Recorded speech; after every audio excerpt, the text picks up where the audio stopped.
Before we get into tonight's story, I want you to keep this in mind. Not every empty place is quiet, and not every quiet place is empty. What happened here didn't begin with a scream or a shadow. It began with a sound so small I almost ignored it. A few light taps, then a pause, then the feeling that something on the other side of the wall had heard me notice it. Tonight's story comes from a place that should have been forgettable. A lonely toll booth sitting high on a mountain road, where the fog moves in low, and the night seems to last longer than it should. No crowds, no noise, just one person sitting alone with the dark, trying to make it through another shift. That sounds harmless enough. It wasn't. Once the first sign appeared, everything after that began to feel wrong in a way I still can't explain. The cameras glitched, the booth felt too small, and then I realized the sound was not coming from outside anymore. So, if you're listening late at night, maybe keep the lights on for this one. This is what happened to me on Route 19. I worked the night shift at a mountain toll station on Route 19, a narrow road that cut through the ridgeline between two small towns in Western Virginia. Most people use the interstate a few miles north, so our booth stayed quiet after dark. On a good night, I might see 6 cars between midnight and dawn. On a bad night, the fog would roll down from the trees and swallow the road until my headlights looked like they were shining into milk. That was the kind of place I had chosen on purpose. I had come there after a divorce, after a year of sleeping badly and answering calls from people who wanted something from me, even when they were being kind. The toll station had been the only job I could get quickly that did not ask many questions. Just sit in a small booth, take cash, press the gate button, and pretend the road ended at the horizon, instead of disappearing into woods that nobody bothered to clear. For the first few months, I liked it. It was quiet, predictable. The only sounds were the hum of the heater, the static from the radio, and the occasional tires hissing over wet pavement. I kept a thermos of coffee on the counter, a paperback in the drawer, and an old flashlight clipped to the side of the register. The whole booth smelled like coins, paper receipts, and dust baked into warm plastic. Then the knocking started. At first, it happened only on nights when the fog was heavy. 3 slow taps against the side wall, close enough that I could feel them through the desk. Not on the window, not on the door, on the concrete itself, as if something outside was pressing a knuckle into the booth and testing the sound. I checked the cameras after the first time. Nothing. The monitor showed an empty lane, the gate arm down, the road beyond it blurred by rain. I told myself the booth was old, and old buildings made noises. The second time I heard it, I knocked back without thinking. I do not know why I did that. It was the sort of stupid reflex that makes sense only when you are tired and alone, and trying not to feel afraid of your own thoughts. The tap stopped.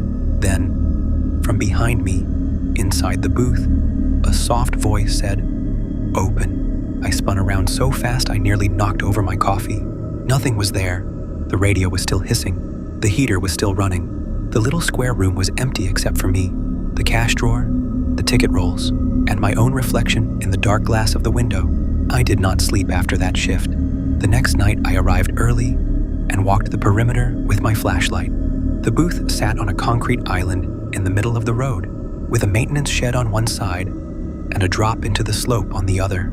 Beyond the guardrail, the mountain fell away into black trees and steep rock. I checked under the booth, around the shed, and all along the edge of the road. No footprints, no animals, no one hiding in the dark. Still, when I came back inside, there was a damp handprint on the inside of the window. It was too high to be mine. The fingers were long and narrow, and the smear of water on the glass was fresh, enough that it slid down in a slow line while I stared at it.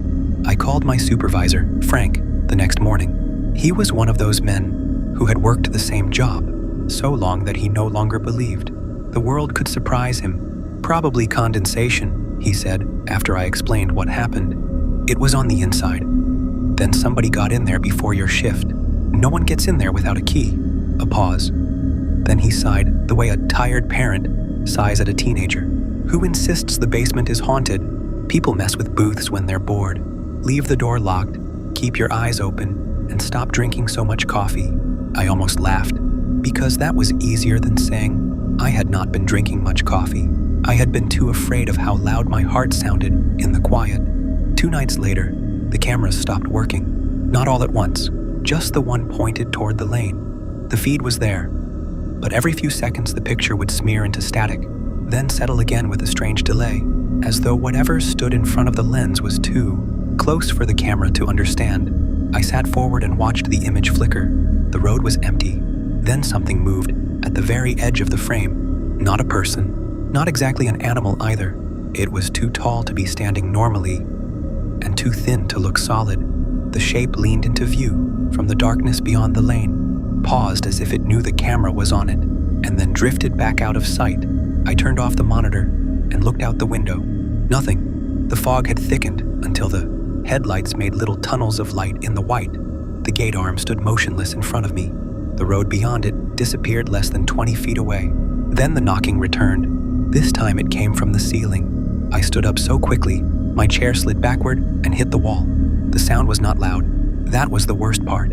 It was just a careful, deliberate touch from above, one slow tap after another, moving across the metal panels over my head. There was nothing above the booth except the roof. I grabbed my flashlight and shone it upward, as if light could make a ceiling honest. The tapping stopped, while the beam moved over the seams in the paneling. Then I heard breathing, not from the roof, from behind the wall beside the door. I backed away from it, keeping the flashlight fixed on the concrete seam, and felt my throat tighten. The sound was low and patient, like someone standing close enough to fog a window. Only there was no one on the other side of the door.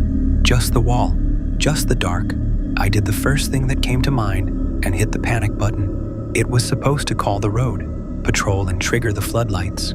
Around the station, nothing happened. I pressed it again. Still nothing. The control panel above the cash drawer had gone dead except for one red indicator, light blinking at the same steady pace as a slow pulse. Then the voice came again, closer than before. Open. This time it was not coming from outside. It came from the locked supply closet. The closet was the smallest space in the booth, barely wide enough for the spare paper rolls and cleaning supplies. The door was behind my chair. I had not looked at it because I did not want to. I stood frozen, listening to the soft scrape of something moving inside the walls. Then the closet door handle turned, once, twice, not violently, not like someone trying to break out, more like a person inside was testing whether I had locked it properly. I do not remember deciding to move. I only remember picking up the flashlight and the heavy metal receipt stamp from the counter and crossing the room toward the door. I should have run. Instead, I looked through the little mesh window in the closet door. At first, I saw only darkness. Then, just for an instant, something pressed up against the other side of the mesh from the inside, and I saw a shape that was almost human if you ignored the angle of the limbs. Its face was too close to make out clearly. But I remember the eyes. They were pale and wet-looking, like the surface of stones at the bottom of a river. They did not blink. They did not move. They simply watched me with the calm attention of something that had been waiting a long time. I stumbled backward and dropped the receipt stamp. The thing in the closet began to knock. Not once, not 3 times. A rapid, urgent pounding that shook the thin door in its frame and made the contents of the booth rattle. I lurched for the manual lock on the front gate and slammed it open, praying some car would come down the road and interrupt whatever this was. The gate arm lifted. Nothing came. No headlights. No engine. No wind. Only the fog pressing against the road like a wall. Then the front window darkened. A shape stood just outside the glass, so close I could not see its full outline. It was taller than a man and bent at an awkward angle, as though it had to fold itself to fit beneath the roof overhang. I could make out one long arm, hanging at its side and something narrow and pale where a face should have been. It tilted its head. I heard the soft click of something touching the glass. 3 taps, the same taps from the first night, only now they came from the outside, and the thing in the closet went completely silent. I do not know what would have happened if the patrol car had not appeared then, cresting the hill with its lights cutting through the fog. The moment the headlights swept across the booth, the shape at the window vanished. Not fled, not ran. It was simply gone, as if the dark had swallowed it whole. The deputy found me standing in the middle of the booth, with the flashlight shaking in my hand. I tried to explain, but the words came out wrong. He saw the fear on my face and called for backup. They searched the booth, the maintenance shed, and the slope below the road. They found no one in the closet, no signs of forced entry, no footprints on the wet pavement outside. Only one thing was wrong. The inside of the closet door was scratched from top to bottom, as if something had dragged its nails slowly down the wood. While waiting for me to open it, I quit that job the next day. I moved into an apartment in town, took a daytime position at a hardware store, and tried not to think about the mountain road. For a while I managed. I slept with the curtains open. I answered my phone without flinching. I almost convinced myself that exhaustion had done something to my senses. That fear had invented details to fill the dark. Then, one evening in the middle of a rainstorm, I found a toll receipt in my jacket pocket. I knew I had not worn that jacket in weeks. The paper was curled from moisture. The timestamp was from the night I left the booth. There was one line printed beneath the date and amount due. Open. I threw the receipt away. The next morning it was on my kitchen table. I do not work that road anymore. I do not drive it either. But sometimes, late at night, when the weather is bad and the wind is moving through the trees, in a certain way, I hear those same 3 taps somewhere just outside the window. I never answer. I never check the door. And every time the sound comes, I have the terrible feeling that whatever stood outside that booth did not need me to let it in. It only needed me to notice that it had already been there.